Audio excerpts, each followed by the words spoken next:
Chapter 1. The Woman Who Forgot How to Want. The gallery was too bright, too loud, too much. Exactly how Mira Ashford preferred her Friday nights. Noise meant she didn't have to think. Crowds meant she didn't have to feel. She stood before a painting of fractured mirrors, champagne glass in hand, studying the way the artist had captured something broken pretending to be whole. Relatable, she thought wryly. You're looking at it wrong. The voice came from beside her, deep, warm, with an unexpected gentleness that made something in her chest flutter before she could stop it. Mira didn't turn. She'd perfected the art of polite dismissal over her 30 years. There's no wrong way to view art, she replied, her tone professional, distant, the voice she used with everyone. I didn't say view. I said look. A pause. You're seeing the broken pieces, but the artist titled it Reformation. It's not about what's shattered, it's about what's being rebuilt. Despite herself, Mira turned. The man beside her was unexpected. Tall, yes, with the kind of understated elegance that spoke of serious wealth. Perfect charcoal suit, Swiss watch that cost more than most cars. But it was his eyes that caught her. Dark, intelligent, and holding something she couldn't quite name. Not hunger, not calculation, something softer. Dangerous, her mind whispered. Mira Ashford. She introduced herself automatically, extending her hand with the practiced smile she'd worn like armor for a decade. Senior architect at Pendleton Associates. His hand enveloped hers, warm, steady, and he held on just a fraction longer than necessary. Adrian Castellan, the name registered dimly. Castellan Holdings, real estate empire, billions with a B. She should have recognized him, but Mira made a point of not following billionaire gossip. You're not enjoying the gala, he observed. Not a question. Mira retrieved her hand, turning back to the painting. I'm here to support the Arts Foundation. Enjoyment isn't required. That's the saddest thing I've heard all week. His tone held no judgment, only a quiet curiosity that unsettled her more than mockery would have. She felt him studying her profile, and something about his attention felt different from the usual male appraisal at these events. He wasn't cataloging her appearance, the severe chignon, the elegant black dress chosen to discourage rather than invite. He was seeing something. You do that often? Adrian asked. Do what? Show up to things and refuse to let yourself feel them. Mira's fingers tightened around her champagne glass. Who was this man? I feel plenty, Mr. Castellan. I simply don't inflict my emotions on strangers at charity events. Adrian, he corrected gently. And I didn't mean it as criticism. I recognize a fellow survivor when I see one. The word hit her like a physical blow. Survivor. She'd never thought of herself that way. Survivors were people who'd overcome something. She'd simply stopped trying. She began. Have dinner with me. Mira blinked. Excuse me? Adrian's expression remained calm, but something flickered in those dark eyes. Vulnerability, perhaps. Have dinner with me. Tomorrow night. No agenda, no expectations, just dinner. I don't date, Mira said flatly. The words came automatically, her standard response for the past 5 years. I'm not asking for a date. I'm asking for a meal, with someone who looks at broken things and sees herself. Her heart was racing now, alarm bells screaming. This man saw too much, reached too deep. You don't know anything about me. I know you come to events alone. I know you position yourself in corners where you can observe without participating. I know you choose art that reflects pain instead of joy. Adrian took a small step closer, but somehow it didn't feel invasive. And I know that when I said the painting was about rebuilding, something in your expression changed. Just for a second, like you'd forgotten that was possible. Mira's breath caught. No one had seen her in so long. She'd become a ghost in her own life, present but not really there. And this stranger, this billionaire with his quiet intensity, had looked at her for 5 minutes and understood what no one else had in years. Why? The word escaped before she could stop it. Why what? Why do you care? Adrian was quiet for a moment, his gaze never leaving hers. Then, with an honesty that nearly undid her, Because I've been where you are. In the after. In the place where you're not quite alive but not quite dead either. And someone asked me once if I wanted to try living again. His voice dropped, intimate despite the crowd around them. I'm asking you the same thing, Mira. No pressure. No obligation. Just permission to try. Permission. The word echoed through her hollowed-out spaces. When had anyone asked her permission for anything? When had anyone treated her broken edges as something worthy of care, instead of something to fix or avoid? Her voice cracked. She cleared her throat, rebuilding the walls he'd somehow bypassed. I don't know you. Then get to know me. One dinner. If you hate it, I'll never bother you again. Adrian reached into his jacket, producing a simple business card. Not embossed, not pretentious. Just his name and a phone number. The choice is entirely yours. Mira took the card, their fingers brushing. That flutter in her chest returned, stronger this time. Fear mixed with something else. Something that felt dangerously like hope. I'll think about it, she managed. Adrian's smile was small, knowing. That's all I ask. He stepped back, giving her space, but his eyes held hers for one more moment. For what it's worth, Mira Ashford, I think you're extraordinarily brave. It takes courage to keep standing when you've forgotten why you're fighting. Then he was gone, disappearing into the crowd like he'd been a figment of her imagination. Mira looked down at the card in her hand, then back at the painting of fractured mirrors. Reformation. Her hand was shaking, for the first time in 5 years. Mira Ashford felt something besides the comfortable numbness she'd wrapped around herself like a blanket. She felt terrified. And underneath that terror, buried so deep she'd forgotten it existed, she felt the faintest whisper of wanting. Chapter 2. The Man Who Asked Permission. Adrian Castellan stood in his penthouse, Manhattan glittering 40 stories below, and wondered if he'd made a mistake. Not about approaching Mira. That had felt as inevitable as gravity the moment he'd spotted her across the gallery. Standing alone in a room full of people, radiating a loneliness so profound it had called to his own. No, his mistake might have been hoping she'd call. You're brooding. His sister Elise appeared beside him, wineglass in hand, her expression amused. That's never good. I'm not brooding. I'm thinking. About the woman from last night? Elise settled onto the leather sofa, tucking her legs beneath her. Marcus said you talked to someone for more than 30 seconds. That's practically a marriage proposal for you. Adrian shot her a look. Marcus needs to mind his own business. Marcus is your best friend and head of security. It's literally his job to notice things.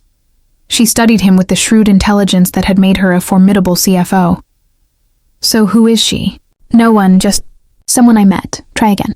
You haven't looked this unsettled since... Elise stopped herself, but the name hung between them anyway. Victoria, his ex-wife. The woman who'd taught him that love without respect was just another form of control. Their divorce 3 years ago had been civilized, quiet, and had left him with a bone-deep understanding that he'd rather be alone than settle for anything less than genuine partnership. She's nothing like Victoria, Adrian said quietly. I should hope not. Victoria was a narcissist in designer heels. Elise set down her wine. This woman must be special if you're this worried about whether she'll call. She won't. Adrian turned from the window. She's too scared. Of you? Of herself. He'd seen it in Mira's eyes. That specific brand of fear that came from someone who'd locked their heart away so thoroughly they'd forgotten where they put the key. He recognized it because he'd worn the same expression for the first year after his divorce. His phone buzzed. Adrian glanced at the screen, his heart rate spiking despite himself. Unknown number. This is Mira Ashford. Your offer for dinner, does it still stand? Elise, reading his expression, grinned. She called. She texted. Even better. Women who text are decisive. She stood, patting his shoulder. Try not to screw this up, big brother. You deserve someone who sees you, not just your bank account. After Elise left, Adrian stared at the message for a long moment. He could feel the courage it had taken Mira to send those words, could sense her finger hovering over the delete button, the internal war between safety and possibility. He typed carefully. Always. Are you free tomorrow evening? I know a place that's quiet, private. No pressure, no performance. Just us. 3 dots appeared, disappeared, appeared again. I need you to understand something first. I'm not looking for a relationship. I'm not looking for anything. I don't know why I'm even texting you. Adrian smiled. Honesty. Finally, someone who didn't play games. I'm not asking you to look for anything. I'm asking you to have dinner, to talk, to breathe the same air as another human being for a few hours. That's all. A longer pause this time. Why me? He considered lying, softening it. But Mira had given him honesty. She deserved the same. Because when I saw you last night, I saw someone who'd survived something that should have destroyed them. I saw strength wrapped in solitude, and I saw someone who might understand what it's like to be surrounded by people and still feel entirely alone. You don't know me. No. But I'd like to, if you'll let me. The dots appeared and disappeared 3 times. Adrian held his breath. Okay, tomorrow. But Adrian, I'm broken. I don't know if I can be fixed. His chest tightened. He typed quickly. I'm not trying to fix you, Mira. I'm trying to know you. There's a difference. And for what it's worth, broken things can still be beautiful. Still be whole in ways that matter. You're very good with words. I'm better with actions. Let me prove it. One dinner. That's all I'm promising. Adrian looked out at the city, feeling something he hadn't felt in years, anticipation mixed with a tender sort of hope. One dinner is a start. I'll send a car for you. 7 p.m. I'll drive myself. Send me the address. Of course she would. Mira Ashford wouldn't surrender control easily. He respected that. Sent. See you tomorrow, Mira. A final pause, then. See you tomorrow. Adrian set down his phone, his reflection staring back at him from the darkened window. Don't screw this up, he murmured to himself. Because somehow, in the span of one conversation, Mira Ashford had become important. Not because she needed saving. Adrian had learned that lesson the hard way with Victoria. But because she'd looked at him with those guarded eyes and he'd seen a kindred spirit. Someone else who'd learned to survive by shutting down. Someone else who might be ready to learn how to live again if she'd let him, if he could find the courage to be what she needed, not a rescuer, not a lover, not even a friend yet. Just someone who asked permission before entering her carefully constructed fortress. Someone who would wait as long as it took for her to open the door herself. Chapter 3. Dinner and Defenses. Mira changed her outfit 4 times before settling on the first one. A simple cream blouse and tailored navy pants. Professional. Unremarkable. Safe. She was being ridiculous. This was just dinner with a man who'd probably forget about her by next week. Billionaires didn't pursue traumatized architects with emotional baggage, except Adrian Castellan hadn't pursued. He'd asked, "May I have dinner with you? May I get to know you? May I exist in your space for a little while?" Permission. Respect. Patience. 3 things she'd stopped expecting from anyone. The restaurant he'd chosen was indeed quiet, an intimate Italian place tucked away in the West Village, the kind of establishment that didn't need to advertise because everyone who mattered already knew about it. Mira arrived exactly on time, her heart hammering against her ribs. Adrian was waiting at a corner table, and when he stood at her approach, she was struck again by his understated presence. No flashy displays of wealth, just a man in a perfectly fitted navy shirt, open at the collar, who looked at her like she was the only person in the room. Mira. Her name sounded different in his voice, cherished somehow. Thank you for coming. Thank you for inviting me. The words came out stiff, formal. She was already regretting this. But Adrian simply smiled, a gentle expression that reached his eyes, and pulled out her chair. I'm glad you're here, and I'm glad you look terrified. It means this matters. Mira sat startled into a laugh. Is that supposed to be comforting?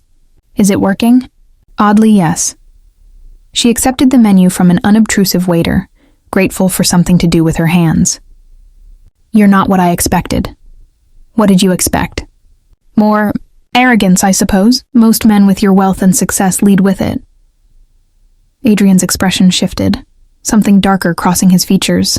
I learned the hard way that leading with money attracts people who love your bank account, not you. I'd rather be alone than constantly wondering if I'm being seen or just used. There was a story there, pain carefully concealed. Mira recognized it because she wore the same kind.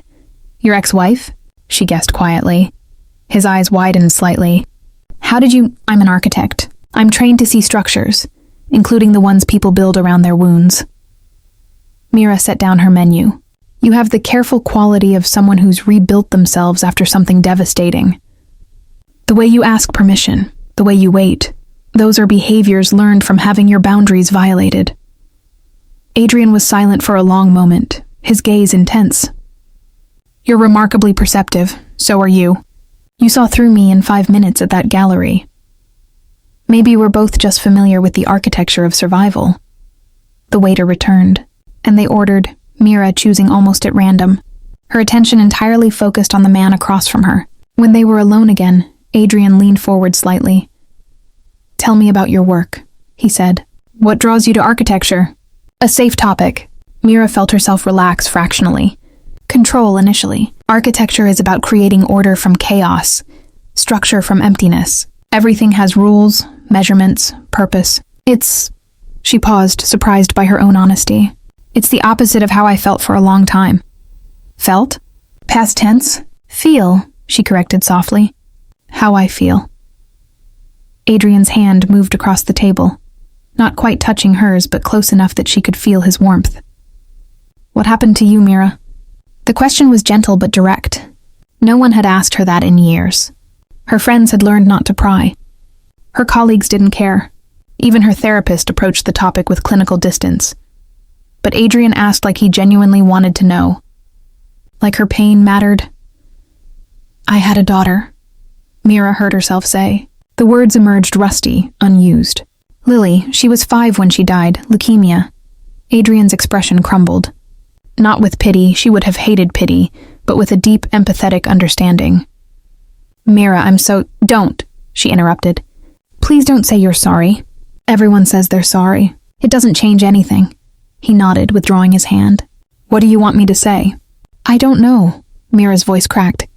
I've spent 5 years making sure no one can see that broken part of me. And you walked up at a gallery and saw it immediately. I don't know how to be around someone who sees. Does it feel dangerous? Adrian asked softly. Being seen? Terrifying. Good, Mira blinked. Good? Terror means you're alive. Means you're feeling something besides the numbness. That's a start. Adrian's dark eyes held hers, steady and sure. I'm not going to pretend I understand your loss, Mira. I can't imagine that kind of pain. But I understand what it's like to shut down so completely that you forget you're capable of feeling it all. What happened to you? My ex-wife. He said it simply without drama. Victoria was brilliant, beautiful, and slowly poisoning every part of who I was. It took me 3 years to realize that her love was conditional on my erasure, that she wanted a puppet, not a partner. How did you leave? I woke up one morning and didn't recognize myself in the mirror. Realized I'd given away so much of who I was that there was almost nothing left. Adrian's jaw tightened, so I took it back, filed for divorce, rebuilt my life brick by brick, and swore I'd never again be with someone who needed me to be less so they could be more. Mira understood then why she'd agreed to this dinner. Adrian Castellan wasn't offering her a fairy tale. He was offering her recognition, the acknowledgement that survival looked different for everyone, and that both of them bore scars that might never fully heal. I don't know how to do this, she admitted. I don't know how to let someone in. I barely know how to be a person anymore. Then we'll figure it out together. Adrian's voice was steady, certain. No expectations, Mira. No demands, just companionship. Someone who understands what it's like to be in the after. What if I disappoint you? What if you don't? The food arrived, and they ate slowly, conversation flowing easier now that the hardest truths were exposed. Adrian talked about his work, how he'd built Castellan Holdings from the ground up after his divorce, channeling his pain into creation. Mira found herself sharing stories about her projects, her passion for sustainable design, the small joys she'd allowed herself even in grief. It was only when dessert arrived that Adrian asked the question she'd been dreading. May I see you again? There it was. Permission. Choice. Mira's instinct was to say no. To retreat behind her walls and pretend this evening had never happened. But something in Adrian's patient gaze stopped her. Why? She whispered. Why do you want to see me again? I'm a mess, Adrian. I'm broken in ways that can't be fixed, because you make me want to try again. Not to fix you, never that, but to try living again, feeling again, being present in the moment instead of just surviving it. He reached across the table, palm up, an invitation, not a demand. You don't have to be anything other than what you are, Mira. I'm not asking you to heal faster or hurt less or be someone you're not. I'm just asking if I can walk beside you for a while, see where it goes. If anywhere, Mira stared at his hand, that simple gesture of offering without taking. Slowly, trembling, she placed her hand in his. His fingers closed gently around hers. Warm, steady, anchoring. One day at a time. Adrian said softly. That's all I'm asking. One day at a time, Mira echoed, her voice barely audible, and for the first time in 5 years, she didn't feel entirely alone. Chapter 4. Learning to Want. The next 2 weeks passed in a strange, tender rhythm Mira had forgotten was possible. Adrian texted her every morning, nothing invasive, just small observations. The sunrise was pink today, made me think of you, or saw a building I think you'd appreciate. Want to see it? He never demanded responses, never pressured, just existed in her orbit, gentle and patient. Mira found herself looking forward to his messages. Found herself crafting responses instead of letting them die in her drafts folder. Small things. The pink reminded me of Lily's favorite dress. Or yes, show me the building. They met for coffee twice. Brief, easy encounters where Adrian talked about his latest project, a sustainable housing initiative, and Mira felt safe enough to share her own designs. He looked at her sketches with genuine interest, asked intelligent questions, never once made her feel like she was boring him. By the 3rd week, Mira realized something terrifying. She was starting to trust him. Trust that he wouldn't push for more than she could give. Trust that his patience wasn't manipulation, but genuine respect. Trust that when he looked at her, he saw her, not her grief, not her brokenness, but the person she'd been before and might be again. It was that realization that made her call him instead of texting. Mira. Adrian's voice held surprised pleasure. Hi. She was in her apartment, pacing her living room, phone clutched too tight. I need to ask you something. Anything. Why haven't you tried to kiss me? Silence on the other end. Then carefully. Because you haven't told me you want me to. Most men wouldn't wait for permission. I'm not most men. A pause. Do you want me to kiss you, Mira? Her heart was racing. I don't know, maybe, I think so. That's not a yes. I know. Mira sank onto her couch, sudden tears pricking her eyes. I don't know how to want things anymore, Adrian. After Lily died, I shut that part of myself down. It was easier than feeling anything. And now you're here, being patient and kind. And I can feel something starting to wake up inside me, and it's terrifying. What are you afraid of? His voice was so gentle it made her chest ache. That if I let myself want you, I'll lose you. That if I let myself feel this, the universe will take it away like it took everything else. That I'm not capable of being what you need. Mira. Adrian's tone shifted, becoming firmer. I need you to hear this. You don't owe me anything. Not your heart, not your body, not your healed version. I'm here because I choose to be, knowing exactly who you are right now, broken pieces and all. But what if I'm always broken? Then you're always broken, and I'm still here. Because broken things can still experience joy, Mira, can still feel connection, can still love if they choose to. A pause. But it has to be your choice. I won't take something you're not ready to give. Mira wiped her eyes, something cracking open in her chest. I want to try. I want to try wanting you, but I don't know how. Then let me help. Not by pushing, by showing you it's safe. She heard rustling, like he was moving. I'm coming over, not for anything physical, just to be there. If you want me to. Yes, she whispered. Please. 40 minutes later, Adrian stood at her door, and Mira saw herself through his eyes, hair down for once, feet bare, wearing old jeans and a soft sweater. Vulnerable. Unarmored. Hi, she said softly. Hi. He held up a bag. I brought Chinese food.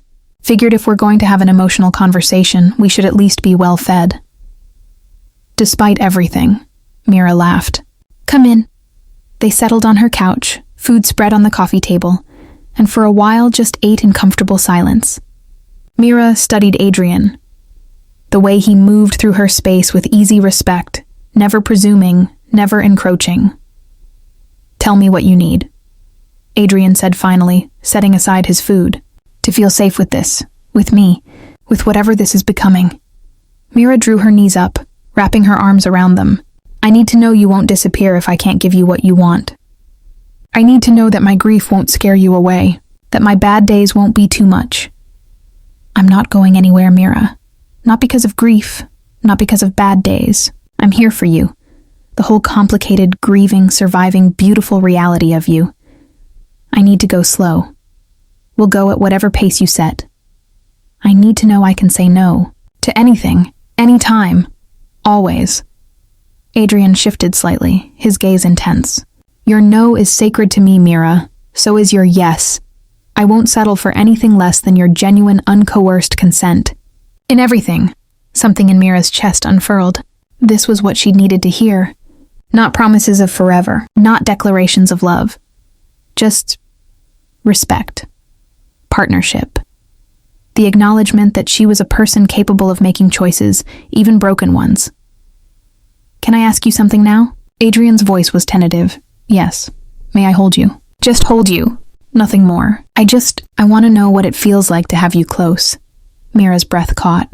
The request was so simple, so pure. Not a demand, not an expectation.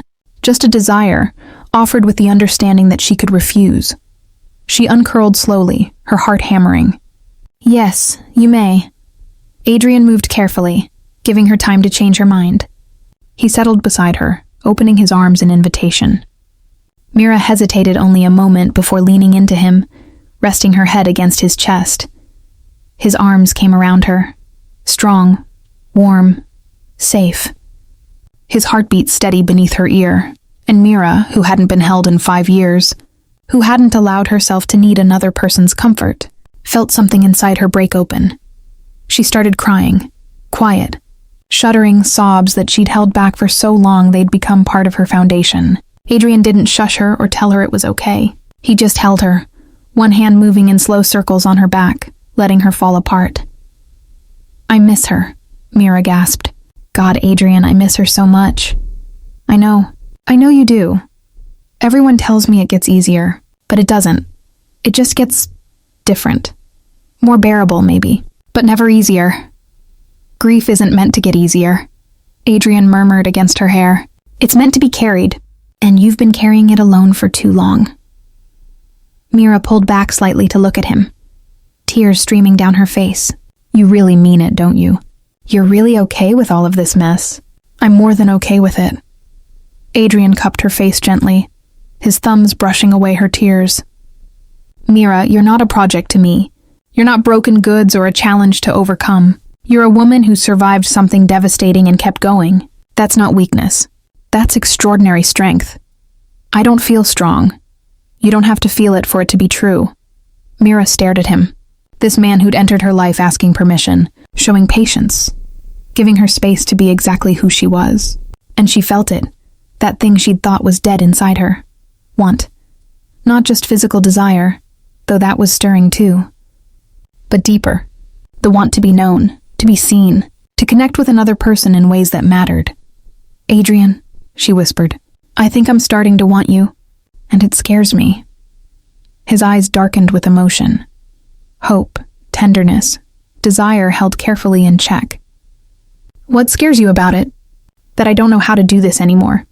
That I'll hurt you. That I'll hurt myself. That wanting will lead to losing, like it did before. All of those things might happen, Adrian said honestly, except the losing part, because I'm not going anywhere. But yes, we might hurt each other, might make mistakes, might stumble. His hands moved to frame her face. But we'll do it together, and we'll figure it out as we go. If you're willing to try. Mira searched his face, seeing nothing but sincerity. No hidden agenda, no ulterior motives. Just a man who'd been broken in different ways, and understood that healing wasn't linear.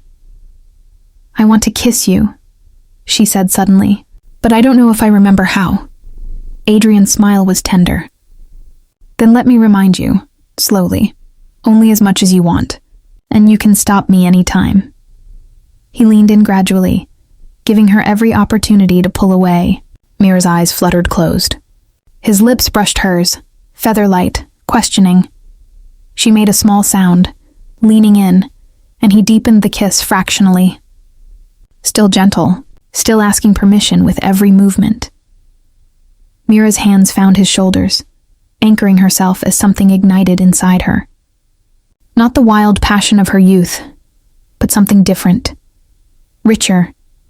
A kiss that tasted like patience and promise, and the possibility of healing. When they finally pulled apart, both breathing harder, Adrian rested his forehead against hers. "Thank you," he whispered. "For what?" "For trusting me with this. With you." Mira felt tears threatening again, but these were different. Not grief for once, something else. Something that felt dangerously like joy. "Adrian," she said softly, "I don't know where this is going. I don't know if I'm capable of loving someone again, but I want to try, with you, if you'll have me, broken pieces and all." His arms tightened around her.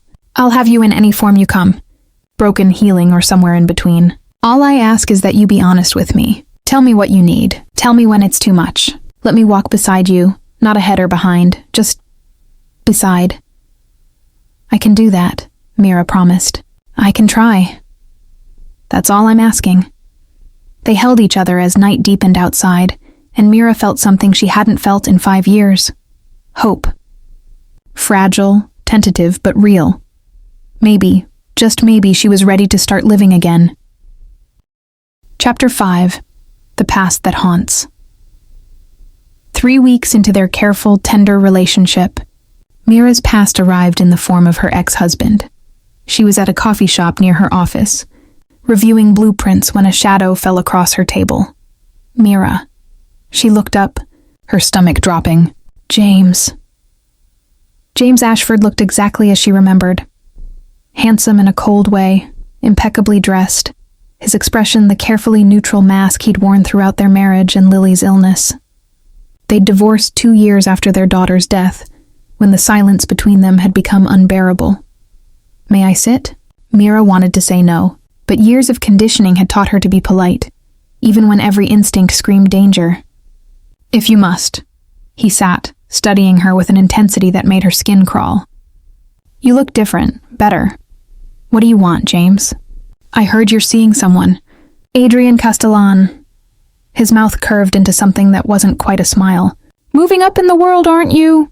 Mira's hands clenched beneath the table. "My personal life is none of your business. It is when you're using our daughter's memory to seduce a billionaire." The accusation hit like a physical blow. "Excuse me? Don't play innocent. I know your type, Mira. Tragic widow, using your dead child to gain sympathy. Does Castellan know you're broken? That you'll never be able to give him what he wants?" Years ago, these words would have destroyed her, but Adrian had taught her something important, that her wounds didn't make her worthless.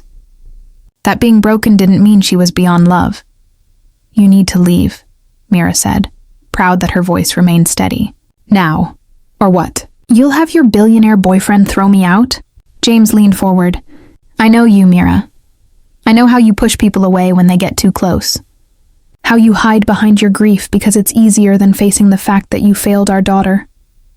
The words were designed to wound, and they did. Mira felt the familiar spiral of guilt, the voice that whispered she hadn't done enough, hadn't fought hard enough, hadn't saved Lily. But then she heard Adrian's voice in her memory. "You survived something that should have destroyed you. That's not weakness. Lily's death wasn't my fault," Mira said quietly, the words feeling foreign but true. "And it wasn't yours. It was cruel and random and unfair. But I won't let you weaponize my grief anymore, James. I won't let you make me feel small for trying to live again." James's expression hardened. "You think he'll stay? Men like Castellan want perfect, undamaged women, not broken shells playing at being whole. I think you need to leave before I call security." He stood abruptly, his facade cracking to show the anger beneath. "This won't last, Mira. You'll sabotage it like you sabotage everything. And when he leaves, don't come crying to me." He walked away, leaving Mira trembling in his wake. She managed to pack up her things, make it to her car, before the panic attack hit. Her breath came in short gasps, her vision tunneling. The old voices were back, whispering that James was right, that she was poison, that anyone who got close would eventually see the truth and run. Her phone buzzed. "Adrian, thinking about you." "How's your day going?" Mira stared at the message through tears. She should lie. Should tell him everything was fine. Should protect him from the disaster she was.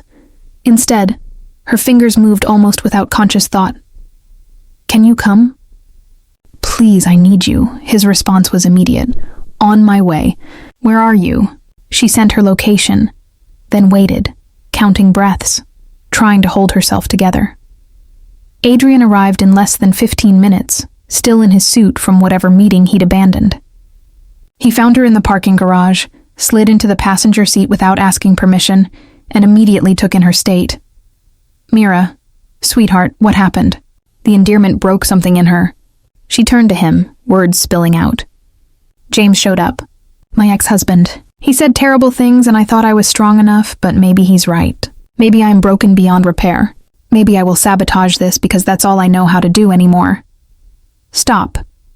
Adrian's voice was firm but gentle. He took her hands, grounding her. "Breathe with me. In for 4, hold for 4, out for 4. Come on, with me." She followed his lead, syncing her breathing to his until the panic began to recede. "Better?" he asked softly. Mira nodded, exhausted. "I'm sorry. I shouldn't have called." "Yes, you should have. This is exactly when you should call." Adrian's thumb traced circles on her palm. "Tell me what he said." "That I'm using Lily's memory to manipulate you. That I'm broken and will never be able to give you what you need. That I'll sabotage us because that's what I do." She looked at him, vulnerable and afraid. "What if he's right, Adrian? What if I am too damaged for this?" Adrian was quiet for a moment, his expression troubled.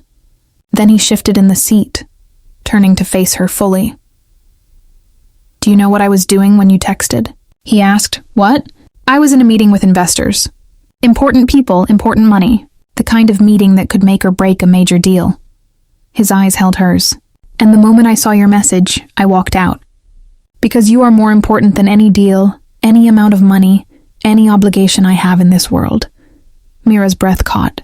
"Adrian, I'm not finished." His voice was steady, certain. "Your ex-husband is wrong about almost everything. But he's right about one thing, you are broken. So am I. So is everyone who's lived through trauma and come out the other side changed." He cupped her face gently. "But broken doesn't mean worthless, Mira. It doesn't mean unlovable. It means you survived. And yes, you might sabotage this. You might push me away when you're scared. You might have days where the grief is too much and you can't even look at me." "Then why stay?" she whispered. "Because I'm choosing you. Every day, every moment. Not despite your broken pieces, but including them. Because those broken pieces are part of who you are. And I want you. All of you." Tears streamed down Mira's face. "I don't deserve you." "That's not how this works. Love isn't about deserving. It's about choosing. And I choose you, Mira Ashford, if you'll have me." The word hung between them, unspoken but present. "Love. Did you just..." Mira's voice broke. "Did you just say..." Adrian's expression was tender, open, more vulnerable than she'd ever seen him. "I'm in love with you. I have been since that night at the gallery when you looked at broken mirrors and saw yourself. I know it's fast. I know you might not be ready to hear it, but I'm tired of asking permission for everything, so I'm just going to say it. I love you. Your grief, your fear, your strength, your survival, all of it." Mira couldn't breathe, couldn't think. The panic attack was gone, replaced by something bigger, more terrifying. Want. Not just desire, not just affection, but the full, overwhelming rush of feeling she'd locked away after Lily died. "I'm scared," she admitted. "I'm so scared, Adrian. What if I lose you? What if the universe takes you away like it took her? Then you'll lose me. And it will hurt. And you'll survive it, because that's what you do." He leaned his forehead against hers, But maybe, just maybe, you won't lose me. Maybe we'll get years together, decades, a whole lifetime of moments, and you'll miss all of them if you're too afraid to start. I don't know how to do this anymore. How to love someone and not be terrified every second. Neither do I. Adrian confessed. I'm terrified too. Terrified you'll realize I'm not enough, that my patience will run out or my own damage will hurt you. But I'm willing to be terrified with you, to stumble through this together. Mira pulled back to look at him. Really look at him. This man who'd walked into her life asking permission, who'd shown her that being broken wasn't the same as being beyond love. Who was here? In a parking garage because she'd asked him to be. I think... She started, her voice trembling. I think I'm falling in love with you too. And it's terrifying and confusing and probably too fast, but it's real. It's real, Adrian. His smile was radiant. That's enough. That's more than enough. I'm going to be difficult. I'm going to have bad days. I'm going to push you away when I'm scared. I know. I'm going to talk about Lily. A lot. She's part of me, part of my story. I can't separate from that. I wouldn't want you to. She was your daughter. She'll always be part of you, which means she's part of us. Us, Mira echoed, the word feeling strange and wonderful. We're an us. We're an us, Adrian confirmed. If you want to be, I want to be. The words came easier now. I want to try this. Really try. Not just exist beside you, but build something with you, even if I don't know what that looks like yet. Adrian kissed her then, deep, claiming, full of promise. Mira kissed him back, pouring 5 years of locked-away feeling into the contact. Fear, and hope, and grief, and joy all tangled together. When they finally broke apart, both breathless, Adrian rested his forehead against hers. Come home with me, he said softly. Not for sex, not for anything you're not ready for, just come home with me. Let me take care of you tonight. Let me show you what it looks like when someone loves you without conditions. Mira hesitated only a moment before nodding. Okay, yes, take me home. Adrian's penthouse was everything Mira expected. Modern, elegant, expensive. But what surprised her were the small touches of warmth. Books stacked on tables, a blanket thrown over the sofa, photos of what looked like his sister and a few close friends. It's not much, Adrian said, suddenly seeming nervous. I know it's impersonal. I've been meaning to... It's perfect, Mira interrupted, turning to him. It's you. Successful but not showy. Private but not cold. He relaxed slightly. Are you hungry? I can order something. I'm not hungry for food. The words came out before Mira could stop them, and she felt heat rise to her cheeks. I mean, Adrian stepped closer, understanding in his eyes. Tell me what you need, Mira. Whatever it is, I'll give it to you or tell you I can't. But I need you to use your words. She took a shaky breath, gathering courage. I need you to hold me, like you did that night. But I also need more, not everything. Not yet, but more. I need to feel alive again. I need to remember what it's like to want someone and be wanted back. How much more? His voice was steady, but she could see the desire in his eyes, carefully controlled. I don't know. I need you to ask me, like you do. Keep asking permission until I say yes or no. Understanding dawned in Adrian's expression. He took her hand, leading her to the bedroom, not presuming, just creating a space. May I kiss you? He asked. Yes. He kissed her thoroughly, deeply, his hands staying carefully on her waist. When he pulled back, they were both breathing hard. May I touch you? Just touch. Nothing more. Yes. His hands moved up her sides, learning her shape through her clothes. Mira's head fell back, a small sound escaping her throat. It had been so long. So impossibly long. May I undress you? Adrian's voice was rough now, slowly, and you can stop me at any point. Mira looked at him. This man who asked permission even in desire, who made her feel safe even in vulnerability. Yes, you may. He undressed her carefully, reverently, pausing between each piece of clothing to check her expression. When she stood before him in just her underwear, his gaze swept over her with unmistakable hunger. You're beautiful, he breathed. Every part of you. I have scars, she warned, suddenly self-conscious. From the after, when I wasn't taking care of myself. Adrian's eyes found the faint marks on her arms, places she'd dug her nails in during panic attacks, evidence of self-harm that had never quite crossed the line. His expression softened with understanding, not judgment. "May I kiss them?" he asked quietly. Tears pricked Mira's eyes. "Why would you want to?" "Because they're part of your story, part of how you survived." He waited for her answer. "Yes," she whispered. Adrian knelt before her, pressing gentle kisses to each faint scar. Mira's hands found his hair, overwhelmed by the tenderness of the gesture. "May I make love to you?" he asked against her skin. "Slowly, carefully, with every ounce of respect I have for you." Mira's heart was racing, but it wasn't panic now. It was anticipation, want, the thing she'd thought died with Lily, reawakening. "Yes," she said, the words stronger now. "Yes, Adrian, please." He stood, his hands framing her face. "If anything feels wrong, you tell me. If you need to stop, we stop. If you need to cry, you cry. I'm here for all of it. Understand?" "I understand." "Good." He kissed her again, then lifted her gently, carrying her to the bed. "Because I'm about to show you exactly what it looks like when someone loves you. Broken pieces and all."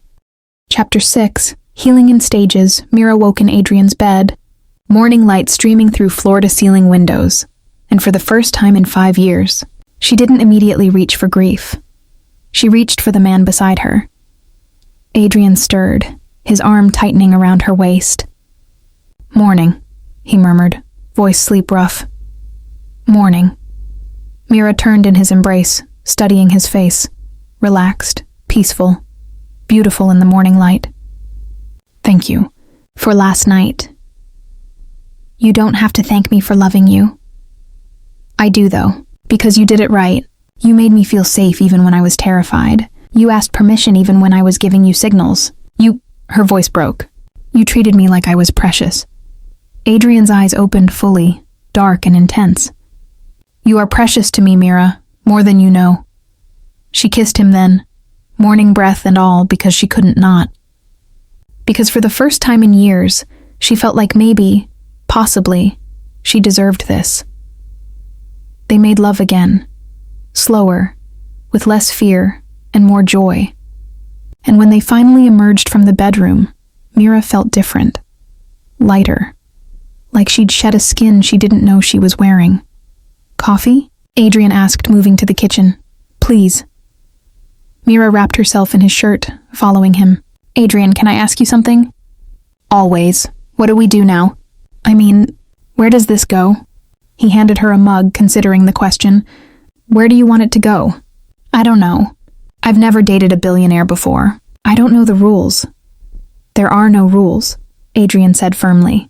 "We make this up as we go. What works for us, not what society expects or what romance novels say should happen." He took her hand. "What do you want, Mira? Not what you think I want. Not what you think you should want. What does your heart tell you?" Mira looked at their joined hands, feeling the weight of the question. "I want this, us, but I need it to be real. I need to know that when the honeymoon phase ends, when my grief gets heavy again, when I'm difficult and withdrawn, you'll still be here. I'll still be here. How can you be so sure?" Adrian set down his coffee, pulling her close. "Because I've already seen you at your worst. That first night we talked, at the gallery, you were drowning and trying to pretend you were fine. And I didn't run then. I won't run now." He paused. "But I need something from you too." "What?" "Honesty, always, even when it's hard, even when you think it will push me away. I need you to tell me when you're struggling instead of hiding it. I need you to let me help, even when your instinct is to isolate. Can you do that?" Mira thought about it, really thought about it. Could she break the habits of 5 years? Could she let someone see her at her worst and trust they'd stay? "I can try," she said finally. "I can't promise I'll always get it right, but I can promise to try. That's all I ask." His phone buzzed, breaking the moment. Adrian glanced at it, his expression shifting. "It's Elise. She wants to know if I'm alive since I disappeared from yesterday's meeting." "Your sister knows about me?" "She knows I met someone. She's been insufferably pleased about it." Adrian typed a quick response. "She wants to meet you." No pressure, but would you be okay with that? Eventually, meeting his family. The thought should have terrified Mira, but instead she felt curious. I'd like that. When I'm ready. When you're ready, Adrian agreed. They spent the rest of the morning in comfortable domesticity. Adrian making breakfast, Mira sketching at his kitchen island, both of them existing in the same space without needing to fill the silence. It was Mira's phone that shattered the peace this time. She glanced at the screen and felt her stomach drop. It's my mother. Adrian looked up, reading her expression. Do you need to take it? Mira hesitated, then answered. Hi, Mom. Mira. Finally. I've been trying to reach you for days. Her mother's voice was sharp, disappointed. The tone Mira had grown up with. Your father and I are coming to the city next week. We expect to see you for dinner. Mom, I'm not sure. Don't make excuses. It's been months since we've seen you. Ever since Lily died, you've been distant. Closed off. It's not healthy, Mira. Adrian's eyes narrowed at her mother's tone. Mira turned away, old patterns reasserting themselves. I'm not closed off. I'm just wallowing. That's what you're doing. We raised you to be stronger than this, to move on. But instead, you're stuck, refusing to let go. I'm not refusing anything, Mira said, her voice rising. I'm grieving my daughter. I'm allowed to grieve. For how long? It's been 5 years, Mira. At some point, you have to accept that Lily is gone and move forward with your life. The words hit like knives. Move forward, as if she hadn't been trying every single day. As if loving Lily meant she had to forget her to be whole again. I have to go, Mira said abruptly. We'll see you next Thursday at... Mira hung up, her hands shaking. She set the phone down carefully, trying to breathe through the familiar guilt and anger. Adrian was behind her immediately, his hands on her shoulders. What did she say? The usual. That I need to move on. That I'm wallowing. That I'm not strong enough. Mira's laugh was bitter. She never understood. Neither of them did. They wanted me to pack up Lily's things a week after the funeral. Wanted me to go back to normal like nothing happened. There is no normal after losing a child. I know that. You know that. But they don't. Or they don't want to. She turned to face him. They're coming to the city next week. They want to have dinner. Do you want to see them? No, yes, I don't know. Mira pressed her hands to her face. I love them, but they hurt me. Every interaction is them telling me I'm not grieving correctly, that I should be over it by now, that I'm weak for still being affected. Adrian pulled her hands away, holding them tight. You don't have to see them. Not if it's going to hurt you. They're my parents. That doesn't give them the right to minimize your pain. His voice was firm. Mira, you have to stop letting people treat your grief like an inconvenience. It's not. It's part of you, and anyone who can't respect that doesn't deserve access to you. I can't just cut off my parents. I'm not saying cut them off. I'm saying set boundaries. Tell them what you need, and if they can't respect it, limit contact until they can.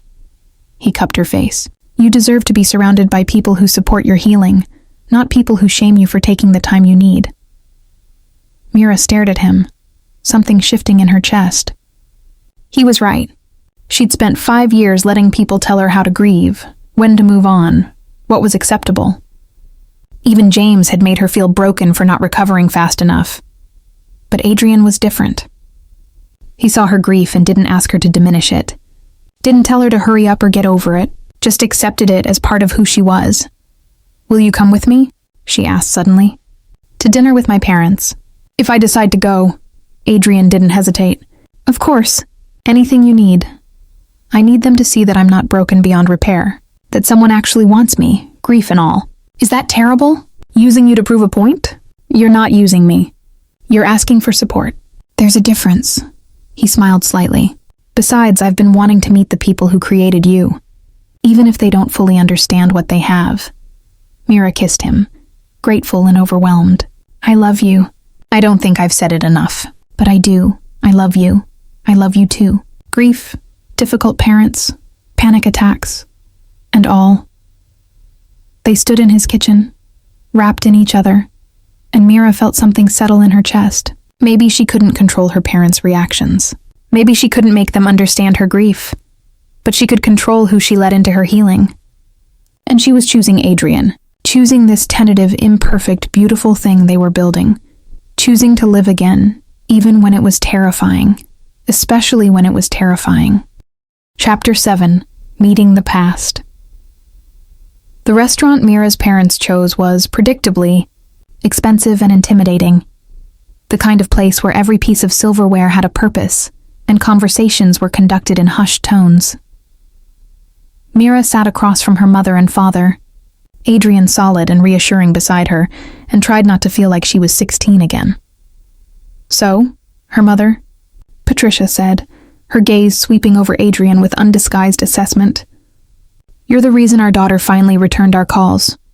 "Mom," Mira warned. Adrian, unruffled, smiled politely. "I'm Adrian Castellan. It's a pleasure to meet you both."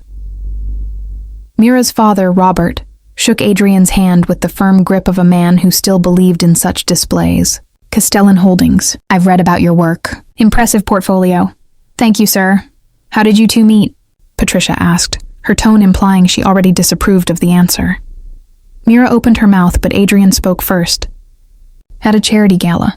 Your daughter was standing alone, looking at a painting of broken mirrors, and I was drawn to her immediately. Not just her beauty, but the strength in the way she carried herself." Patricia's expression softened fractionally. Mira never could resist a gallery. "She has excellent taste in art," Adrian continued smoothly. "Among other things." The first course arrived, saving Mira from having to navigate the conversational minefield. But her mother wasn't finished. "So, Adrian," Patricia said, cutting her salad with precision, "what are your intentions with our daughter?" "Mom," Mira's face burned. It's a fair question," Adrian interrupted gently, his hand finding Mira's under the table. "I love your daughter, Mrs. Ashford. My intention is to support her, cherish her, and build a life with her. If she'll have me." The table fell silent. Mira stared at Adrian, her heart hammering. Build a life with her. They hadn't talked about that. Hadn't discussed the future beyond taking things day by day. But Adrian met her gaze steadily, no hesitation in his expression. "He meant it." Robert cleared his throat. "That's quite serious. You've only been seeing each other a short time, haven't you?" "About 2 months," Adrian confirmed. "But when you know, you know. And I know that Mira is remarkable, that she survived something that would have destroyed most people, that she's stronger than she gives herself credit for." Patricia set down her fork. "Mira told you about Lily?" "She did." "And you're still here?" Patricia's tone was incredulous. Most men would run from that kind of baggage. Mira flinched, but Adrian's hand tightened on hers, grounding her. "With respect, Mrs. Ashford, Lily isn't baggage. She was Mira's daughter, and her loss is part of Mira's story. Grief isn't something to run from. It's something to hold space for." His voice was firm, but not unkind. And if other men couldn't handle the depth of Mira's love and loss, that's their failing, not hers. Patricia looked taken aback. Robert studied Adrian with new interest. "You sound like you've experienced loss yourself," Robert observed. "I have. Different circumstances. But I understand what it's like to rebuild yourself after something breaks you. And I understand that healing isn't linear." Adrian glanced at Mira, his expression tender. Mira doesn't need someone to fix her. She needs someone to stand beside her while she continues the work she's already doing. Mira felt tears threatening. No one had ever defended her like this. Not James, who'd withdrawn into his own grief. Not her parents, who'd wanted her to hurry through hers. But Adrian, who'd known her only months, understood more than anyone. "Mira has always been sensitive," Patricia said, the word carrying the weight of a lifetime's criticism. "Even as a child, she felt things too deeply." "I don't think that's a flaw," Adrian replied. "I think it's a gift. The capacity to feel deeply means the capacity to love deeply, to create deeply, to live deeply. The world needs more people like your daughter, not fewer." Robert set down his wineglass. "You're very eloquent, Mr. Castellan, but words are easy. What happens when the reality of Mira's grief becomes difficult? When she has bad days? When she's not the woman you fell in love with?" "She'll always be the woman I fell in love with," Adrian said simply. "Because I fell in love with all of her. The joy and the pain, the strength and the vulnerability, the healed parts and the parts still healing." He looked at Mira. Bad days don't change that. They're just part of our life together. Mira couldn't hold back the tears anymore. They slipped down her cheeks, and she didn't bother wiping them away. Patricia looked at her daughter, something shifting in her expression. "Mira, honey, why are you crying?" "Because no one has ever..." Mira's voice broke. "No one has ever defended me like that.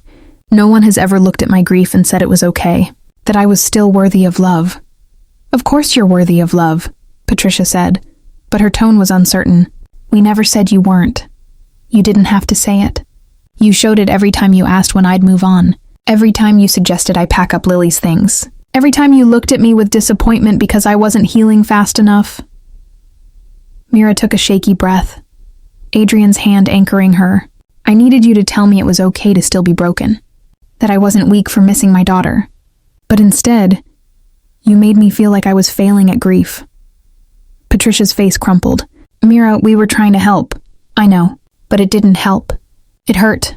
Mira wiped her eyes. "I'm not telling you this to blame you.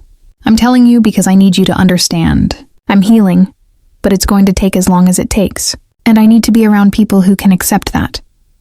Robert reached across the table, his hand covering Mira's free one. "We didn't realize. We thought we were being strong for you, showing you how to move forward. I don't need strong. I need present. I need you to sit with me in the grief instead of trying to rush me past it." Patricia dabbed at her eyes with her napkin. "I lost my granddaughter too, you know. Maybe I pushed you to move on because I needed you to. Because if you could heal, it meant I could too." The admission hung in the air. Mira had never considered that her parents might be struggling with their own grief, using different and damaging coping mechanisms. "Then maybe we all need to learn how to grieve together," Mira said softly, "instead of apart, instead of judging each other's process." Adrian squeezed her hand, proud and supportive. Robert nodded slowly. "I think we'd like that," her father said. "If you're willing to teach us, I'm willing. If you're willing to listen." Patricia reached out, taking Mira's other hand. "We're willing. And Adrian, thank you, for seeing what we couldn't, for loving our daughter the way she deserves." Adrian inclined his head. "It's not hard to love her. She's extraordinary."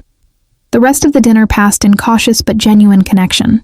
Mira's parents asked about her work, her life, the things they'd stopped asking about when grief made conversation too difficult. Adrian charmed them while never diminishing Mira, his support constant and steady. By the time they said goodbye on the sidewalk, something had shifted. Not fixed, healing was never that simple, but opened, a door that had been closed now slightly ajar. "Call us?" Patricia asked, hugging Mira tightly. "Not because you have to. Because we want to hear from you. Want to be part of your life again?" "I will," Mira promised. In the car afterward, Mira turned to Adrian. "You were amazing tonight. I just told the truth. You did more than that. You stood up for me. You saw what I needed before I even knew I needed it." She cupped his face. "You said you wanted to build a life with me. Did you mean that?" Adrian's eyes darkened with emotion. "Every word.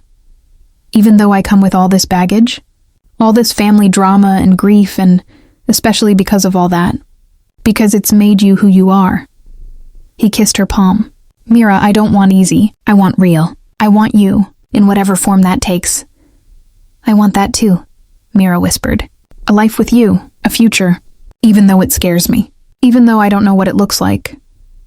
We'll figure it out. Together." Mira kissed him then, pouring 5 years of locked-away hope into the contact.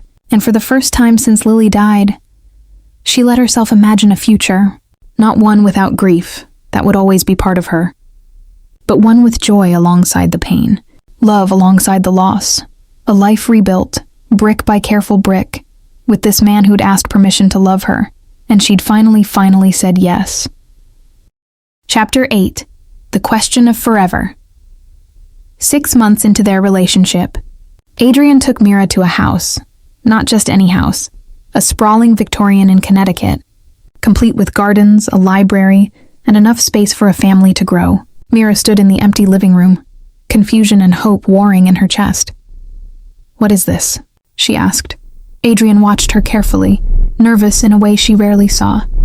"A possibility, if you want it." Adrian, before you say anything, let me explain. He took her hands. I know we've been taking things slow. I know we agreed no pressure, no expectations. But Mira, I want more. Not because what we have isn't enough. Because I can see our future and I want it. All of it. Mira's heart was racing. What are you saying? I'm saying I want to marry you. I want to build a home with you. I want to wake up next to you for the rest of my life. He gestured to the house around them. This place, it's not purchased yet, but it could be ours, if you want it. If you want me, forever. Adrian. Tears were already falling. I don't know if I'm ready for... I'm not asking you to be ready now. I'm asking if you can imagine it. If you can see us building something here. Something real and lasting. He pulled her closer. But I need you to understand something. This house, any life we build, there's room in it for Lily. For her memory, for your grief, for everything she was and still is to you. I'm not trying to replace anything or anyone. I'm trying to add to what already exists. Mira looked around the empty room, and suddenly she could see it. Not just the two of them, but Lily's presence too. Photos on the walls, her favorite books in the library. Space held for the daughter who would always be part of Mira's story. You really mean that? She whispered. You really see her as part of us? Of course I do. She made you who you are. How could I not honor that? Mira walked to the window, looking out at the garden, wild and overgrown but full of potential. She could imagine planting flowers there. Lily's favorites. Could imagine sitting in that garden and talking to her daughter, keeping her memory alive while building something new. I'm scared, she admitted. Terrified, actually. What if something happens to you? What if I lose you like I lost her? I don't think I could survive that again. Adrian came up behind her, wrapping his arms around her. You might lose me. That's the risk of loving anyone. But Mira, what if you don't? What if we get 50 years together? What if we build something beautiful and lasting? You'll miss all of it if you're too afraid to start. That's what you said at the beginning, when you asked me to dinner.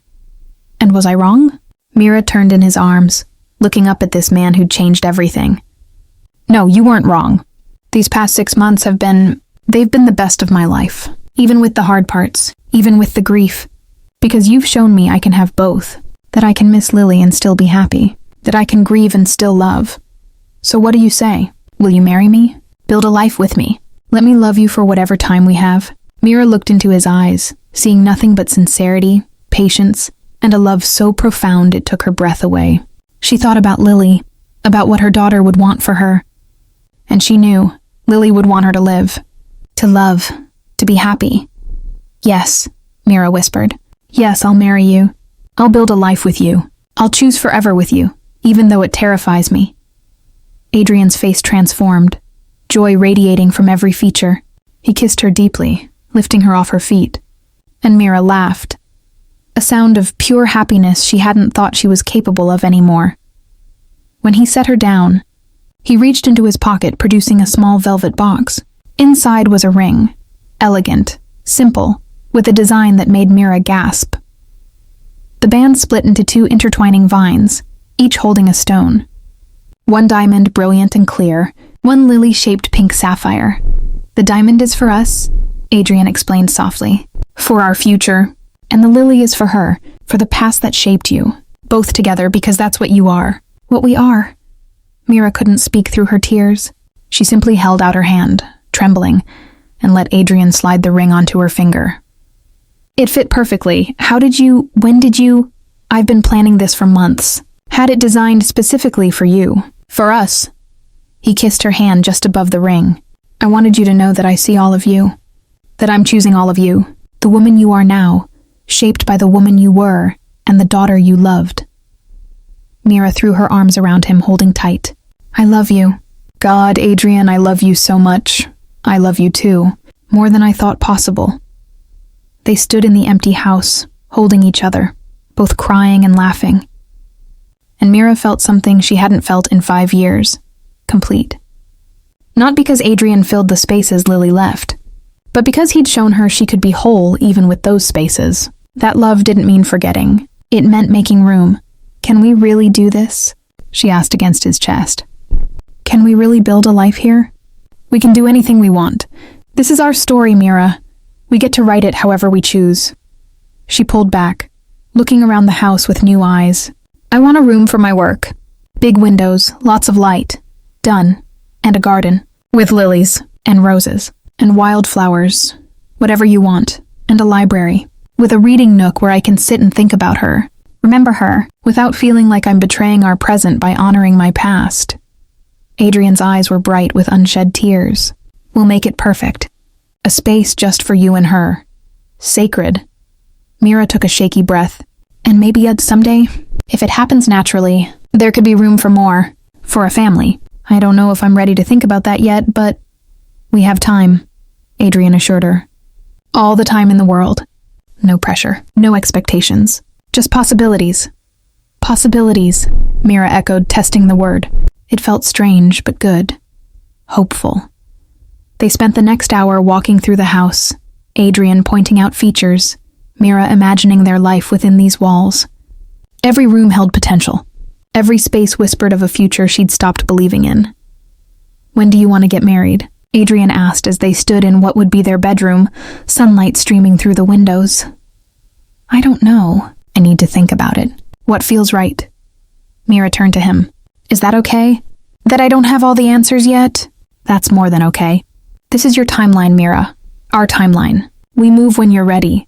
She kissed him, grateful and overwhelmed. Thank you. For being patient.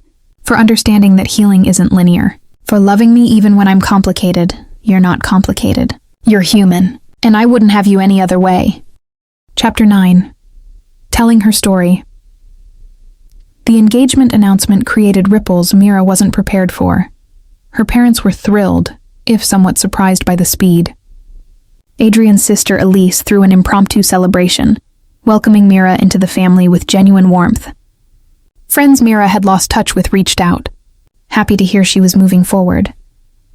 But it was James who showed up unannounced at her office 2 weeks after the engagement.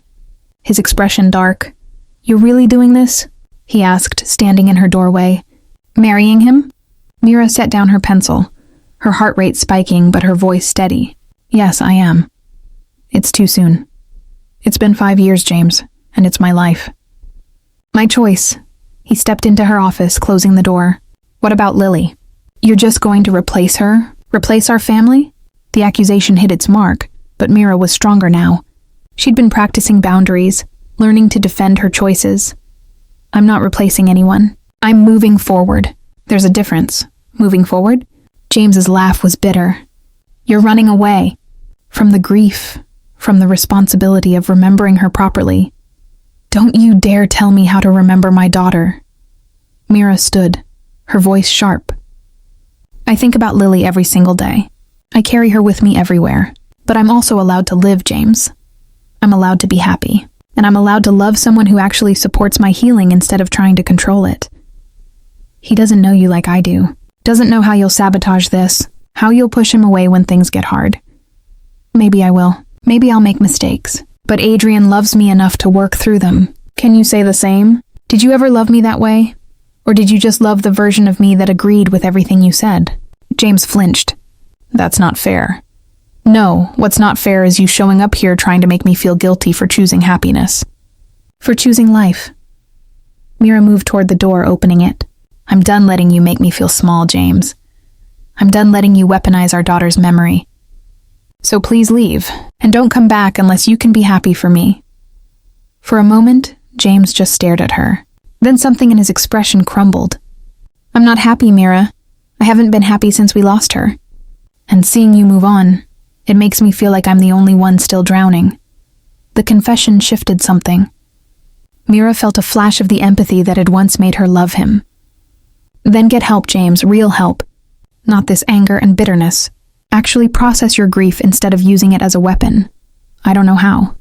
Neither did I. But I learned. And you can too." She softened slightly. "I'll always care about you. You're Lily's father. We'll always be connected through her, but I can't save you. You have to save yourself." James nodded slowly, defeat in every line of his body. "I hope he makes you happy. I hope he's everything I couldn't be." He already is. After James left, Mira called Adrian, her hands shaking. "He came to your office?" Adrian's voice was tight with controlled anger. Did he hurt you? No, just tried to make me feel guilty, but I handled it. Mira felt a surge of pride. I actually handled it, Adrian. I set boundaries. I defended us. I'm proud of you. She could hear the smile in his voice. That took courage. I learned from the best. You've been showing me how to stand up for myself since the day we met. You always had it in you. I just helped you remember. Mira looked down at her ring, the diamond and lily catching the light. I want to get married soon. Not because I'm running from anything, but because I'm ready to run toward something. Toward us, toward the future. How soon? 3 months? Small ceremony, just the people who matter. In the garden of our new house, if it's ready. I'll make it ready. I'll make everything ready. Adrian's voice was thick with emotion. I love you, Mira Ashford. Soon to be Mira Castellan. I love you too. My patient, perfect Adrian. Not perfect. Just committed. To you. To us. To building something real. After they hung up, Mira sat at her desk, looking at the blueprint spread before her, a sustainable housing project she was passionate about. Her life was full again. Challenging, complicated, but full. She opened her desk drawer, pulling out a small photo of Lily, 5 years old, laughing in a field of wildflowers. Mira touched the image gently. I'm going to be happy again, baby girl, she whispered. I hope that's okay. I hope you're proud of me, because I'm finally learning how to live with the grief instead of being buried by it. And I think you'd like Adrian. I think you'd want this for me. The photo, of course, didn't answer, but Mira felt a sense of peace settle over her. Not the absence of grief, that would never fully disappear, but the presence of hope alongside it, the understanding that she could hold both. She could miss Lily and love Adrian, could honor her daughter's memory while building a new life, could be broken and whole. At the same time, it was messy and imperfect and sometimes unbearably painful, but it was real and it was hers. Chapter 10, The Wedding and the Vow. The garden was perfect.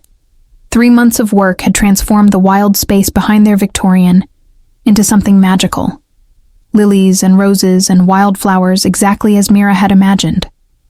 Fairy lights strung between trees, a small arch covered in blooms, chairs for 30 people, their closest friends and family. Mira stood in what would be their bedroom, looking at herself in the mirror. Her dress was simple, cream silk, tea-length, elegant without being flashy. In her hair, a lily clip that had been Lily's, carefully preserved. You look beautiful, Elise said from behind her, adjusting Mira's veil, a short, delicate piece that framed her face. I look terrified. That too. Elise smiled, but terrified in a good way. The my life is about to change forever kind of way. Mira's mother appeared in the doorway, her eyes already red. Oh, honey, you're stunning. Mom, don't start. I'll ruin my makeup.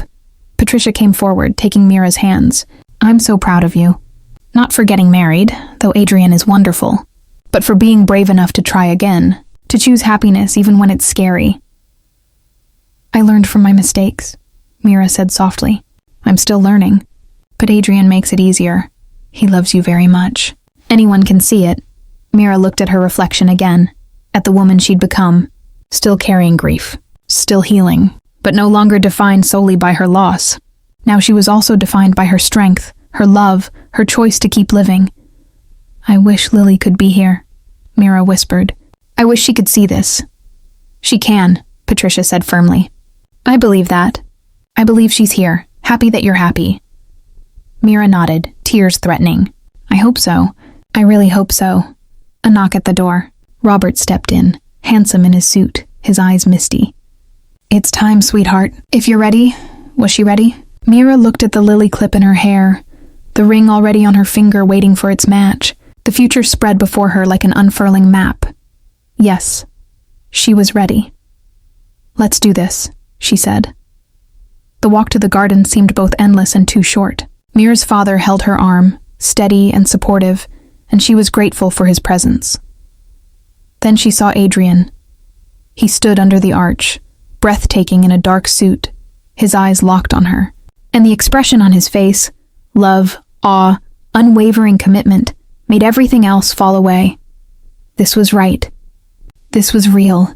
Her father kissed her cheek, placing her hand in Adrian's.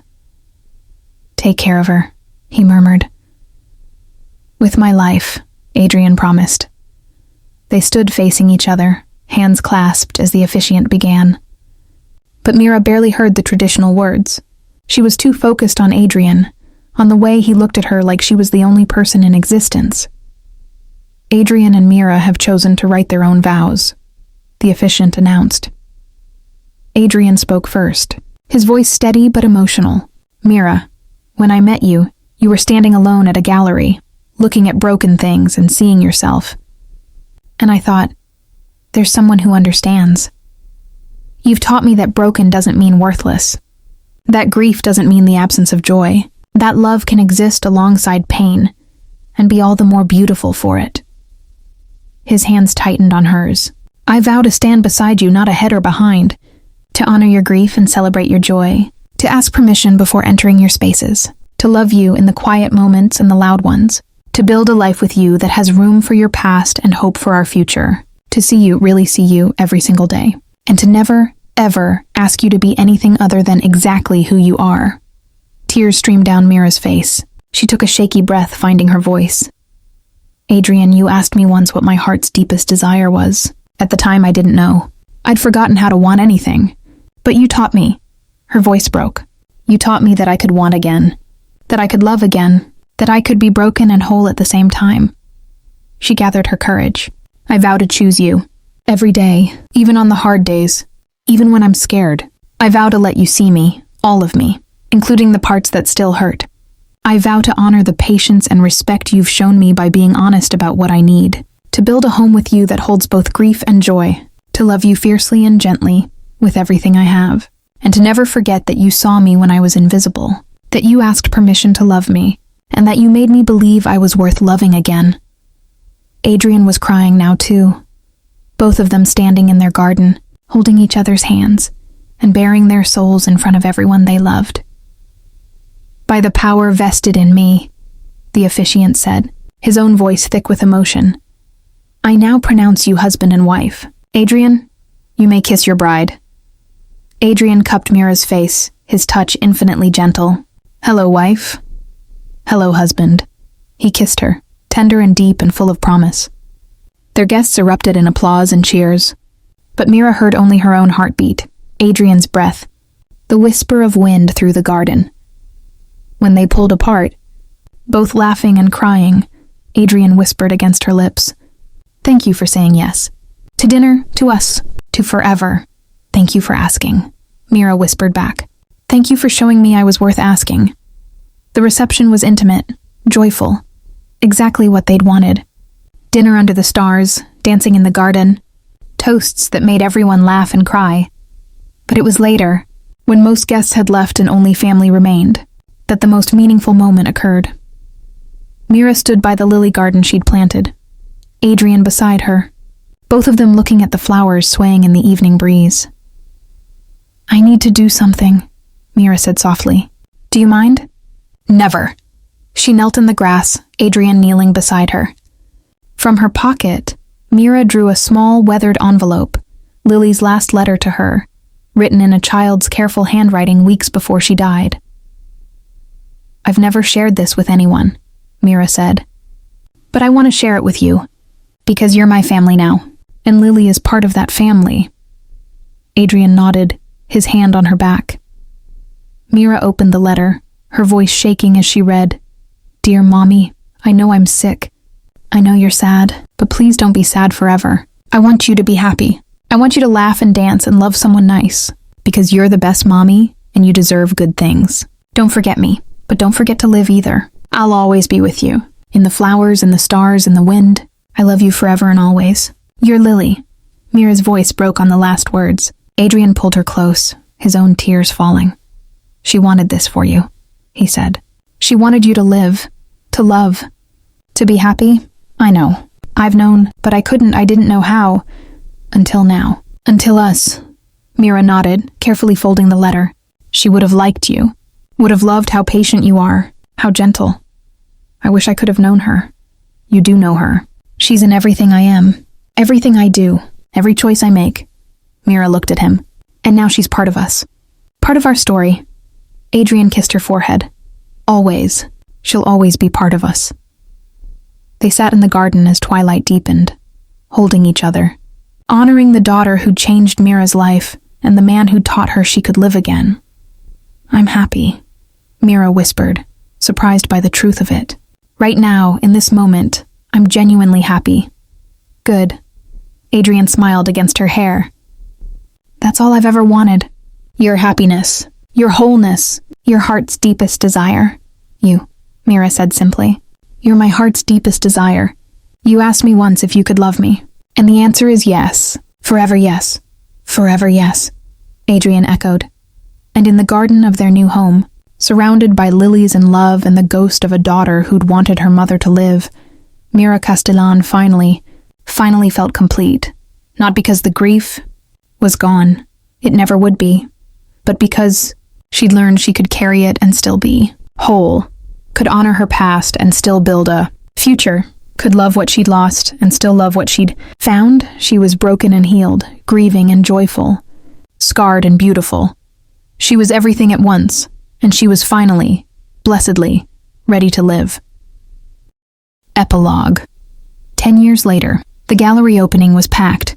Critics, collectors, art enthusiasts, all there to see Mira Castellan's first solo exhibition. Reformation, a study in broken, things made whole.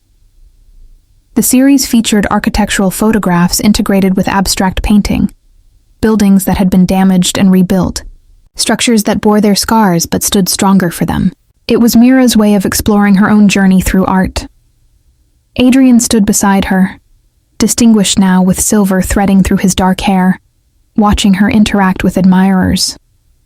She was radiant in a simple black dress, confident in a way she hadn't been 15 years ago. She's come so far, Elise murmured, appearing at his elbow. She was always this strong, Adrian replied. She just needed to remember it. At 15, Ethan was tall and thoughtful, looking like a perfect blend of Mira and the father he'd never known, but with Adrian's steadiness. He stood with 10-year-old Maya, explaining the art to his little sister with the patience of someone who'd grown up in a house that valued both emotion and intellect. That one's about Mama's heart, Ethan was saying, pointing to a piece showing a building with visible repairs, but transformed into something beautiful. See how the cracks are filled with gold? That's how she sees herself now. Not broken, just repaired differently. Maya studied the piece seriously, like kintsugi, the Japanese art. Exactly. Mira joined them, slipping her arms around both children. What do you think? Honestly, I think you're brilliant, Maya said simply. And brave. Daddy says you're the bravest person he knows. Mira looked over at Adrian, who smiled and raised his glass to her. Daddy's biased. Daddy's right, Ethan corrected. You could have stayed hidden. Could have let your grief define you, but you didn't. You built something new. That's bravery. Mira's eyes filled with tears. Her children understood. They'd grown up in a house where grief and joy coexisted, where Lily's memory was honored but life continued. They knew about heartbreak and healing, about loss and resilience. They knew that love could survive anything if you chose it daily. An older woman approached, distinguished, elegant, and vaguely familiar. Patricia, Mira's mother, had aged gracefully. Her relationship with her daughter transformed over the years into something real and supportive. Mira, darling, this is extraordinary, Patricia said, pulling her into a hug. Your father would be so proud. Robert had passed 2 years ago, peacefully, surrounded by family. His death had been sad but not devastating. Mira had grieved him while being grateful for the years of rebuilt relationship they'd had. I wish he could have seen it, Mira said. He saw it. Every day he saw you rebuilding yourself. This is just the physical manifestation. Patricia touched one of the pieces, a building in ruins being overtaken by flowers. This is Lily, isn't it? She's in all of them, Mira admitted. She's the foundation. Everything I've built has been on top of her memory, not despite it. Patricia nodded, understanding finally after all these years. She'd be so proud of you, of who you've become. After the crowd thinned, Mira found Adrian on the balcony, looking out at the city lights. She wrapped her arms around him from behind, resting her cheek against his back. "Successful night," he observed. "Very. 3 pieces sold already." "I'm not surprised." "You're extraordinarily talented." Mira turned him to face her. "I'm extraordinarily loved. That's what made this possible. You, our family, the life we built." Adrian cupped her face, his touch as gentle as it had been 15 years ago. "Do you remember what I asked you? That first night? May I love you?" Mira smiled. "How could I forget? It changed everything. I have a different question now." "What?" Adrian's eyes were tender, deep with 15 years of shared history. "May I keep loving you? For the rest of our lives? Through whatever comes next? May I grow old with you? Raise our children? Hold your hand through joy and sorrow? May I be your partner, your friend, your home?" Mira felt tears slide down her cheeks. Happy tears. Grateful tears. "Yes, always yes. But I have a question too." "What's that?" "May I keep loving you back? May I show you every day that choosing you was the best decision I ever made? May I build a life with you that honors where we've been while celebrating where we're going?" "Yes," Adrian whispered. "Always yes." They kissed on the balcony, the city alive below them, their family inside, their future stretching ahead. And Mira felt it, that profound sense of rightness, of being exactly where she was meant to be. She thought about that woman in the gallery 15 years ago. So lost, so certain she'd never feel whole again. And she wished she could tell her, "Hold on. It gets better. Not easier, but better. Richer, fuller, more real. A man will walk up to you and ask permission to love you. And if you're brave enough to say yes, you'll discover your heart's deepest desire. Not just love, not just healing, but the courage to live fully, to feel everything, to risk loss for the possibility of connection, to be broken and whole at the same time, to be beautifully, imperfectly, gloriously human." Adrian pulled back, smiling. "What are you thinking?" "That I found it. What I didn't even know I was looking for." "Which was?" Mira looked at him. This man who'd asked permission, who'd been patient, who'd loved her through everything. And she looked through the window at their children, at the life they'd built, at the art she'd created from her pain. "Permission," she said softly. "Permission to be broken and still be worthy. Permission to grieve and still be joyful. Permission to love again without betraying what I lost. Permission to live. And I gave you that? You showed me I already had it. That I just needed to give myself permission. To believe I deserved it." She touched his face. "You asked, may I love you? But really you were asking, may I show you that you're lovable?" And the answer changed my life. Adrian pulled her close, holding her like she was precious. Because to him she was. "I love you, Mira Castellan, my strong, brave, beautiful wife, mother of my children, keeper of my heart. I love you, Adrian Castellan, my patient, gentle, extraordinary husband, the man who asked permission and changed everything." They stood together, watching their children through the window. Ethan and Maya examining art, Patricia telling them stories, Elise laughing at something Maya said. 3 generations of love, loss, and resilience. This was Mira's heart's deepest desire. Not perfection, but authenticity. Not the absence of pain, but the presence of joy alongside it. Not forgetting what she'd lost, but honoring it while building what she'd found. A life of permission, of choice. Of love freely given and gratefully received. A life rebuilt from broken pieces. A life made more beautiful for the cracks. Filled with gold and light and the courage to keep loving even when love meant risking loss. He asked, "May I love you?" Mira thought, looking at her family, her art, her life. And I discovered my heart's deepest desire. To be fully seen, fully chosen, and fully alive. To be broken and whole. To grieve and celebrate. To remember and hope. To live. Really, truly, courageously live. That was always my heart's deepest desire. And somehow, miraculously, I found it.